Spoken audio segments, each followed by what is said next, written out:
Hi, I'm Joe Carfi. I'm here with another episode of Bad Bosses, the podcast. Today is March 2nd, and one of the things we want to start out with today is, Bad Bosses backs the blue, but we also want to reach out and, acknowledge all of our veterans, and then especially those who are currently serving right now as we undertook the initiative with Iran. So we're sending out some love and support to our troops and hope everything goes well and the casualties are at best minimum. Mm-hmm. With that said, we're going to welcome our first guest. This is Zetti Young. She's going to tell us a little bit about her Bad Boss experience and her feedback and how she thinks the world should kind of take a look at this. The other thing we want to talk a little bit about is the New York State law where you work at the will of your employer. So I'm hoping that we are able to get enough attention that we could get the attention of the governor and our state representatives to take a look at this law that's actually been on the books in New York State since 1895 and see if we can't get this law altered so that it's more in line with the times that we're in. Without further ado, hi, Zetti. How you doing? Hi, Joe. Thank you for having me. Oh, it's my pleasure, Zetti. My pleasure. So let's talk about bad bosses. Yes. Where do you want to start? I want to start with my own personal experience. Okay. So let's just dive right into it. Sounds great. So my one of the jobs that I had, I was a school bus driver. And I loved that job. I love my kids. I love driving a school bus. I love big things. I love it. Unfortunately, I had a bad boss. And it got to the point where I had to leave. Unfortunately. So the backstory on that was, and also at that job, I was the union president as well. So what union was that? Was that the SEIU? That was SEIU, yes. Okay.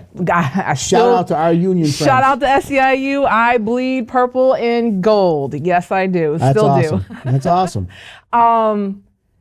That being said, so there was a transition going on at the time. I was at the school district for about 8 years, but about 4 years in, there was a transition going on at the time where one director was going out, one was coming in. New director coming in had no experience being a director of transportation, let alone did not have a Class B license or a Class A license to drive any big vehicle, including a school bus. I hold a Class A license, so that will come into play later.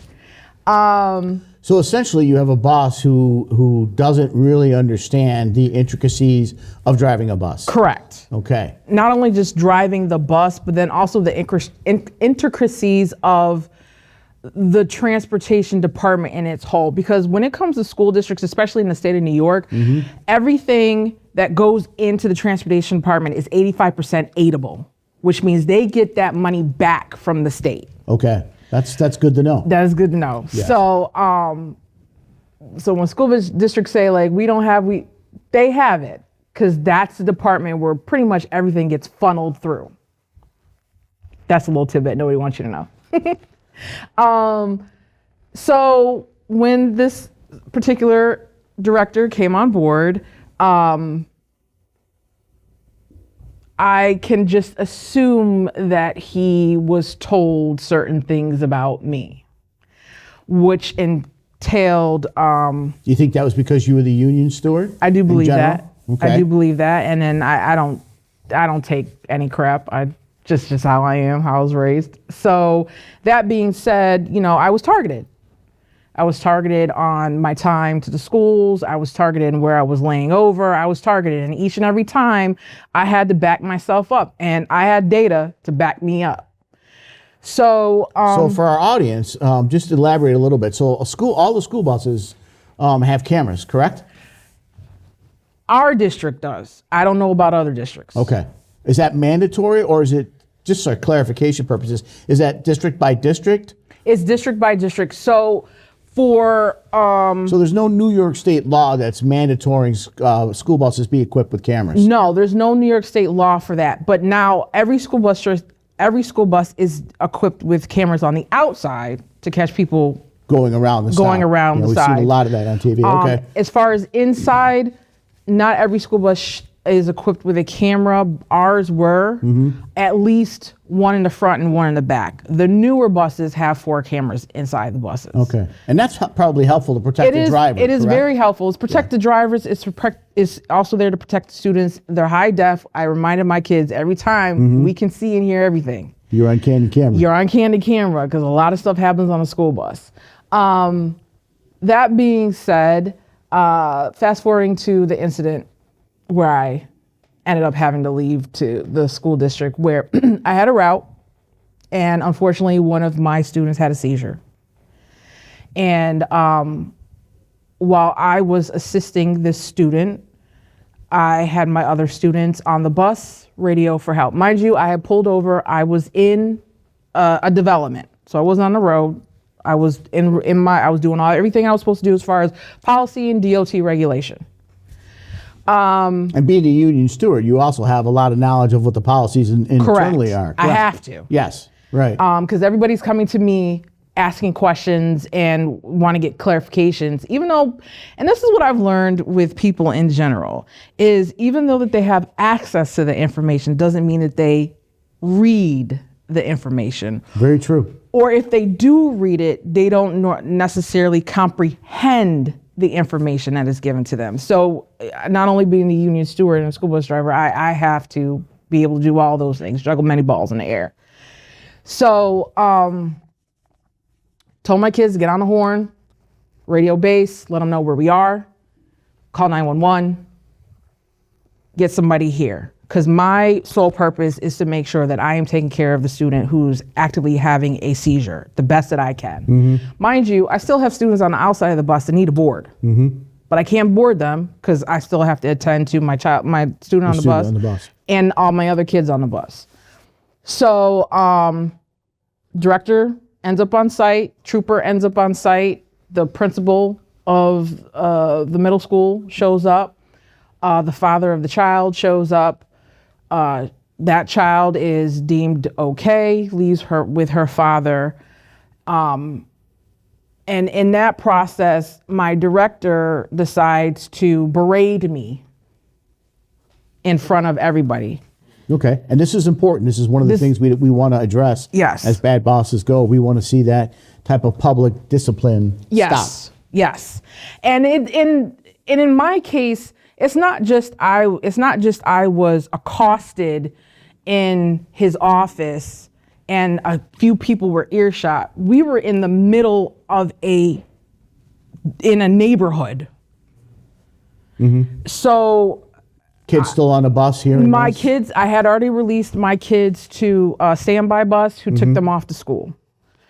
So in a nutshell, I was accused of being the union president and I could do whatever I want. I was accused of not following district policy, not following DOT regulations by releasing my students to the other bus because the trooper or the police officer had to release the kids in order for them to go to another vehicle or go to another bus. So at that point in time, I saw red because now you're attacking my character and you're attacking my work ethic and you're attacking my job. And whatever job that I do, I take seriously and I take pride in. I know my laws and regs. I know my policy. I know my union contract. I know everything I need supposed to know. And I proceeded to tell this individual, I did not break laws and regs. I did not break DOT regulation. I did not break district policy. I was not in an accident. If I was in an accident, yes, I could not release those students until a police officer and EMT looked them over to make sure they were okay. And a mechanic had to be on site to make sure that the bus was okay so I could move it. I was not in an accident. So that's a lot of people don't realize that. So correct. That's a big differentiation in how you handle that situation versus if there was an accident. Correct. If you are in an accident with students on board, you cannot release those students unless a police officer releases them and they are checked over, and you have to do a seating chart, and you have to there's so many moving parts to that, and they have to contact the parents of the students. That was not my case. So let's just back up for a minute, if you don't mind. Let me just stop you there. So all drivers, I'm assuming, have to go through training. Correct. In the district, right? So you have training by the district on what their policies and procedures is to drive that bus. Is that correct? So I'm assuming that your training took place prior to your director coming on board. So he was unaware of any training that the drivers that he was already managing had. Is that clear, or is that correct, or is that not correct? That's not correct. He's aware of the training that we had, because the training that I went through didn't change from when. Now, did he go through that training? He did not. He understood? Okay. So when he, to piggyback of what you just asked, so when he first came on as director, he announced that, yes, I'm going to go through the training process. I'm going to get my Class B license. I'm going to be out there with you when you need me to be. That never happened. So essentially you have a boss who's never been a school bus driver. Correct. Okay. Correct. Go ahead with your story. We want to just make that delineation. Very clear. Yeah, very clear. Very clear. Not that that's probably necessary, but it would definitely be helpful, especially in an incident like this. Well, not only has he not been a school bus driver, he wasn't civil service qualified. Okay. Being a director of transportation for a school district, you have to be on the civil service list. And there has to be and correct me if I'm wrong, because I'm not that familiar with it. You have a certain amount of time, correct, that you have to be on that list? There is a certain amount of time, but you also have to have dispatch experience. You have to have your at least a Class B. You have to have driving time. You have to have your 19A. You have to have your, there's another certification you have to have. So there's a lot that goes into it, because there's a lot of moving parts when it comes to a transportation department. In a school district. In a school district. Understood. Let alone just transportation in general, but he did not have any of that. Okay. So when he attacked my character and my work ethic and breaking policy, breaking the law, and I saw red. I'm just gonna be honest. Human being saw red. Sure. So he said, we will have this conversation at the district office. I said, no, at his office. I said, no, we're gonna have this conversation at the district office with my business agent there in front of human resources. That's where we're gonna have this conversation. And I said, furthermore, I have a Class A license, you don't. I'm qualified to do this job, you're not. So I get on the bus, I get myself together, then I have a breakdown because, okay, all the adrenaline is coming out of me. I just had a child who has a seizure. This is my first one. And I've been through some stuff as a school bus driver, but this is serious. So speak to that for a quick minute. Do school bus drivers get educated as to which student may or may not have? I know, you probably have HIPAA rules, but, it sounds like it would be helpful if there was a way that the drivers would know if their students have a potential to have a seizure. Is that something that's public information? So unfortunately, due to HIPAA, we don't know unless the parent wants to disclose that information. Very, very helpful. When it comes to seizures, allergic reactions where a child might need an EpiPen, all that jazz. We don't know unless the parent signs off and says, okay, we're going to disclose that information. They'll disclose it to the school. And this happens a lot where information is disclosed to the schools, but it's not disclosed to us. Everybody forgets about transportation. Sure. And on the average, if you could just guess for our audience sake, so on the average, how long are students on a bus? I have a granddaughter now, and we worry about that. What happens from the time they leave school, from the time, they get delivered home. Is there an average that the students are with drivers? In district? Yeah. From school to home, I say about 15, 20 minutes max in district. Now, if you're doing an MVA, they're called McKinsey-Vento students who are considered homeless or displaced. We can transport, any school district within the state of New York can transport that child within 50 miles to and from their home. Those children can sit on a school bus in the morning and in the afternoon up to 2 hours, maybe. Wow. Okay. Maybe a little bit more, because now they've got to be transferred from bus to bus and then out to where they live. Wow. So it's a lot. It's a lot. Yeah. It's a lot on a kid. So let me ask you this question, because this is something that I've been paying a lot of attention to as I've been going around engaging people.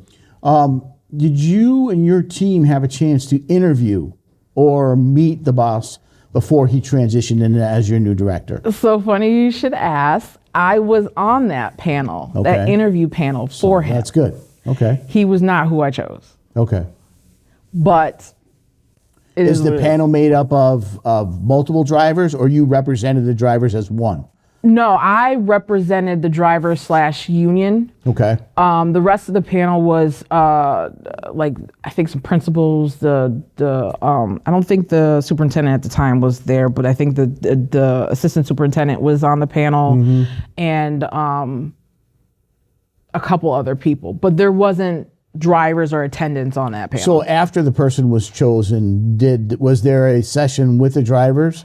Where it was like a meet and greet or anything like that? There was a meet and greet. Oh, that's good. There was. I mean, I'm pleasantly surprised, even though it turned out the way it did. There was a meet and greet with the individual, and it was when this individual first came in, it was a breath of fresh air, versus the old director that we had at the time. And the proof is in the pudding. You wait to see what happens. Sure. But my interaction with him was already salted when he came off the gate, just firing at me with accusations, and then I automatically have to defend myself because I know I'm not doing anything wrong. Right. So yeah, this is once I got back on the bus and checked it, make sure no other students were left on the bus. Trooper came, said that I did everything right. Cleared you to me. Go. The principal of the school said that I did everything right, and then my supervisor decided he wanted to come over and inform me that he wanted to say his piece, whatever. And I said to him, "Can you please stop? I just had a child who had a seizure. I need to get myself together. I still have my other two schools that I have to service. Mind you, my elementary kids I see them at the corner. They're coming out. So I got to start my next run. Like, I'm not the one who's going to give up and go. No, I got to pick up the rest of my kids." Now, was this in the morning or was this in the afternoon? Morning. This was in the morning. So you're just starting out. Yeah. So he's the type of individual where very narcissistic. I have to get my last word in whether you like it or not. Well, I'm not that person. So I informed him, "Can you please leave me alone?" He wouldn't leave me alone. I said it multiple times. I said, "You are now creating workplace violence. You are now harassing me. Can you please leave me alone?" Wouldn't do it. So then he proceeded to say, "Well, now I'm deeming you unfit to drive." Last time I checked, he didn't have a PhD behind his name, but okay. And then he proceeded to put that information over the radio that he needs another driver to come get my bus because he is deeming me unfit to drive. Now, again, for clarification, there wasn't an accident. No. So what's that based on? You think that's personal? That's personal because we've had other drivers who've hit deer and still went on to finish their run. Wow. This was personal because I wouldn't allow you to keep accosting me. I wouldn't stand for that. I have boundaries. He didn't like that. So not only do you feel like I'm unfit to drive, and that's fine, but you put it over the radio, so now my fellow colleagues hear this information. Dispatch hears this information, and whoever else is on FCC radio, radio waves, can hear this. So essentially, it created a hostile work environment. So he said, "You need to get off the bus." I said, "I'm not getting off the bus. I don't feel safe with you right there. I'm not moving the bus, but I won't get off the bus." So then he's like, "If you don't get off the bus, then I'm gonna have you arrested." All right. So he walks over to the trooper. I don't know what he said to the trooper. Trooper gets out of the vehicle, walks over to me. Meanwhile, I'm on the phone. I'm calling my business agent, finally get a hold of him. I'm calling my daughter because she works right around the corner. I'm telling her, "You got my location, come get me right now." As soon as the trooper is walking up to the bus, my daughter comes and I get the keys, I give them to the principal, and You left. I left. I got a hold of my business agent, and he said, go straight to the director of human resources. And that's what I did. And I told him verbatim everything that happened, and everything is on video. So since the emphasis of our podcast is really on bad bosses, let's talk a little bit about how you think this bad boss could have handled the situation a little differently so that the outcome could have been much different. There's a couple of things. It's just even taking me out of the equation. This boss didn't even ask if the student was okay. You didn't even ask the father, is your child okay? The principal did, the trooper did. EMS took care of the student, but you didn't even ask. That bothers me. Just take me out of the equation at all. Just the fact that we are here to serve this community, and we are here to transport the most precious gifts on this earth, and you can't even ask if the student is okay? Do you think that's because the boss was just focused on trying to discipline you? I do believe that. Trying to confront you? I do believe that. Okay. So, being in the union and being the representative, how would you have handled it if you were in his shoes versus in your shoes? Because you've got experience working with people, you've got experience, you've got knowledge, you've got experience with the children.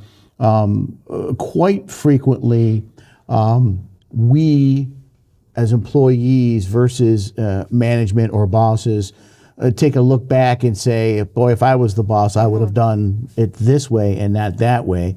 And sometimes, you're able to give that feedback to your boss, and sometimes you're not. Right. Quite often you're not, but there are opportunities where you are. But if you were able to give that feedback, or you were in the same shoes, how would you have handled that situation? I would have, asked my driver, are you okay? Then checked on the student, made sure everything, are you fit to drive? Is everything okay? Is anything wrong with the bus? You're following the protocol. Obviously you're talking to the trooper, making sure he gets the information, everything that they need. And then you go on with your job. You go on with your day. There was no reason for it to escalate the way that it did. It went left, and there was no reason for that. The best thing is to focus on your students. Did the students get transported? The other students get off the bus, transported to school? Check. Is there anything wrong with the current bus? Check. Nope. Check. Is the student that had a seizure, is this student okay? Were their parents involved? Were they called? Check. Is my driver okay? Check. Those are the basics. It's no brainer. But because this person was so fixated on trying to get me on something, all of that went out the window. And shortly after that, about 2 months later, I ended up leaving the district. I just couldn't do it. I could not work for somebody who I already had little respect for to begin with. I'm just being honest with you. But that just completely, any respect I had for that person just went right out the window. And I couldn't work in that environment.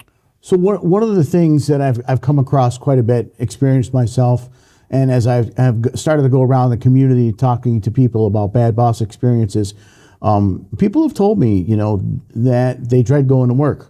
They have stomach aches because they're automatically tense on their way going to work. And let's face it, if you're driving in the snow, you're already a little bit tense in the wintertime here in Syracuse. But on top of that, if you're working for somebody that you find challenging or difficult, did you find that you felt that way going into work?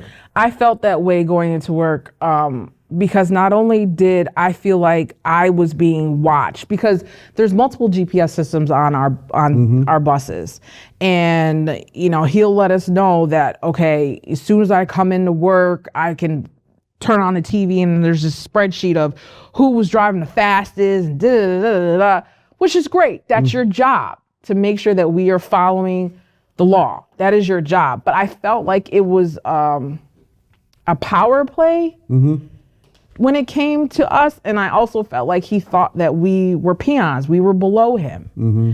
And does the district that you were involved with, did they have any resources for the drivers to go to, or any course of action drivers could take if they feel like they're being targeted?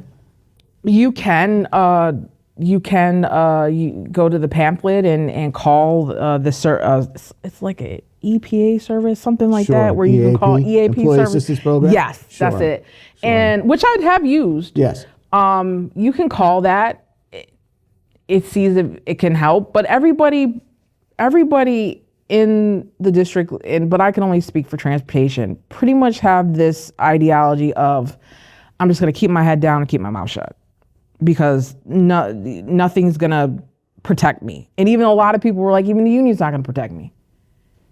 So they just keep their head down and keep their mouth shut, and they're like, I'm just not going to say anything. I'm just going to take it and not say anything. Just to follow up on that point, I mean, one of the things I feel very passionate about, as I've dived into this, you come right to it, is the New York State law that is not only in New York State, but every state in the union, that you work at the will of your employer. Mm-hmm. And the law for New York State's been on the books since 1895, and it should be addressed. It should be changed, and no one's looking at it. And I think, especially since, and this is strictly my opinion, since COVID, that there's the fear in the work environment has just started to ramp back up again, that people are really afraid of getting fired for no reason at all, or losing their job for no reason. And I've heard and seen, and we're going to continue to explore those as we have future episodes, and we'll put those updates on our website, and we'll have stories, and we're certainly going to have people tell us their stories, because there's a lot of stories out there. There's a lot of stories like yours, and there's a lot of stories that need to be told. And it's just that simple. In order to get the law changed, I think our representatives, some of them probably don't even know that the law is this old. Right.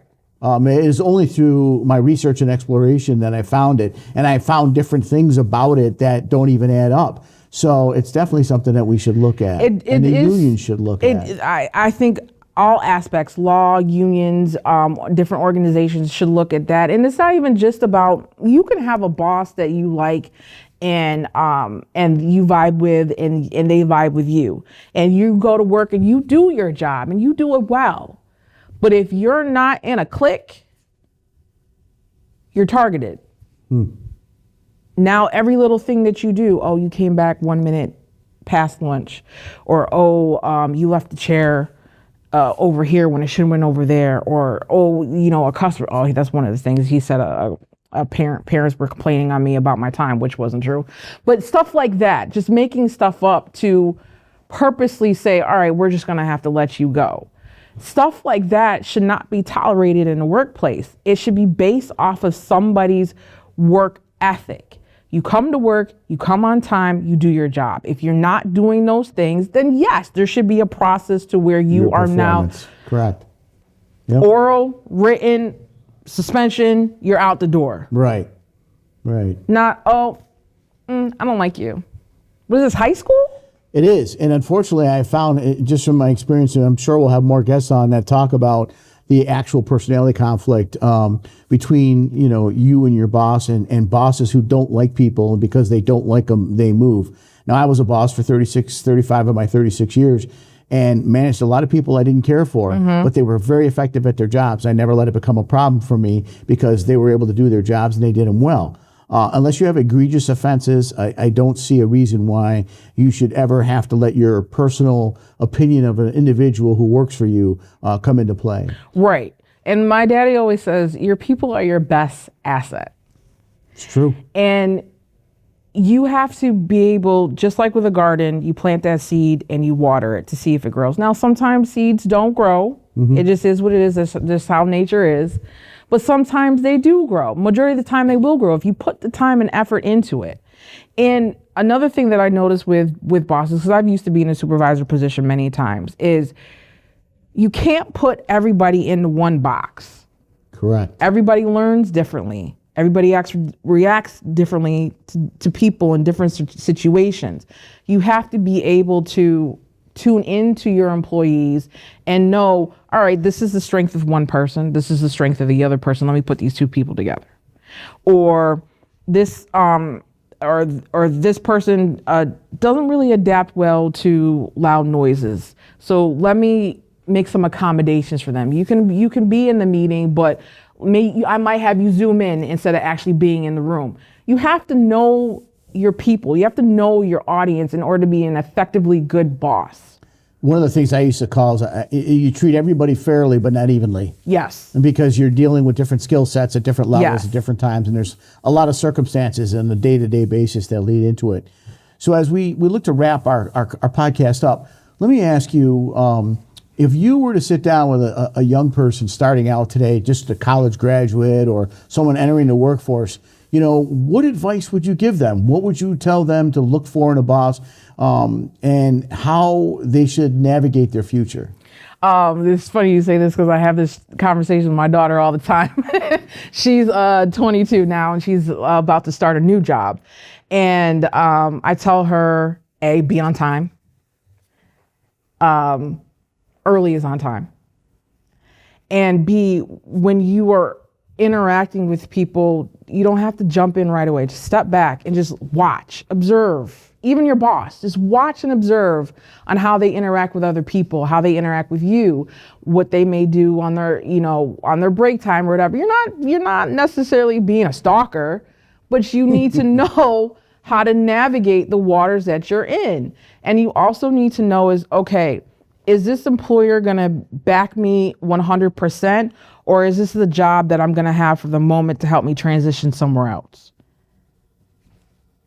That's what people should know. And then also, if it's not a fit for you, don't force it. Don't stay there. That's an important message. That is really an important message. If it's not, and I say this, I just told this to my supervisor the other day because he had asked me if I wanted to move to certain different departments and stuff like that. I said, no, I'm fine right where I am. I said, I'm too old.